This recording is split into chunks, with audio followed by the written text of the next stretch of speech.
চলো বন্ধুরা, আমাদের বাপের বাড়ির হোম ট্যুরটা দেখাই তোমাদের। ঠিক আছে, এই যে প্রথমেই আছে গ্রিল। ঠিক আছে, গ্রিলটা খুললাম। চলো এবার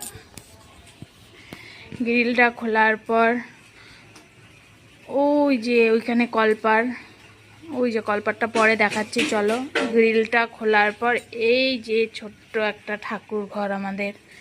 ঠিক আছে, এই যে ছোট্ট একটা ঠাকুর ঘর। ঠিক আছে, চলো এবার এই রুমটা দেখাই। এই যে এইখানে একটা খাট আছে। ঠিক আছে, স্টিলের খাট। ঠিক আছে, আর এইখানে একটা আলমারি। এই ঘরটায় আসলে আমিই থাকি বেশিরভাগ।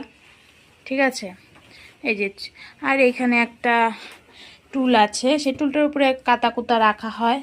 ঠিক আছে, এই যে এই ঘরটায় আসলে আমিই থাকি। ঠিক আছে, তো চলো এই ঘরটা হয়ে গেল।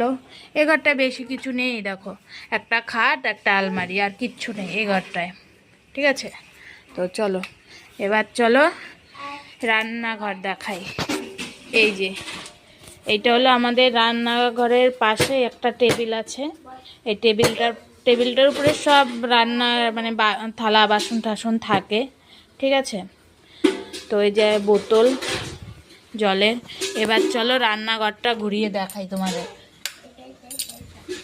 চলো, এই যে এখানে দাঁড়িয়ে আমার মা রান্না করে। ঠিক আছে, এই যে একটা গ্যাস, আর এইখানে সব রান্না করে এই জায়গাটায় সব রাখে। ঠিক আছে, আর এই যে এখানে নুন ঠুন রেখেছে, এখানে মশলার দানি ঠানি রাখে সব।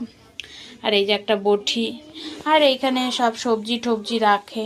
ঠিক আছে, আর এটার ভিতরে আটা রাখে। আর এই যে নিচে গ্যাস।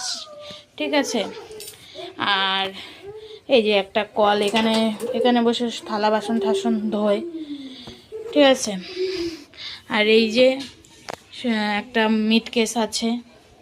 এই মিট কেসটার ভিতরে সব মশলা দানি ঠানি সব রাখা থাকে। ওই যে এর ভিতরে কোনো খাবার ঠাওয়ার রাখে না। ঠিক আছে, এই যে চলো এবার তোমাদের পুরোটা দেখাই। এই যে আমাদের ছোট্ট একটা রান্নাঘর, এখানে বসেই আমার মা রান্না করে। চলো এবার রান্নাঘর দেখানো হয়ে গেছে।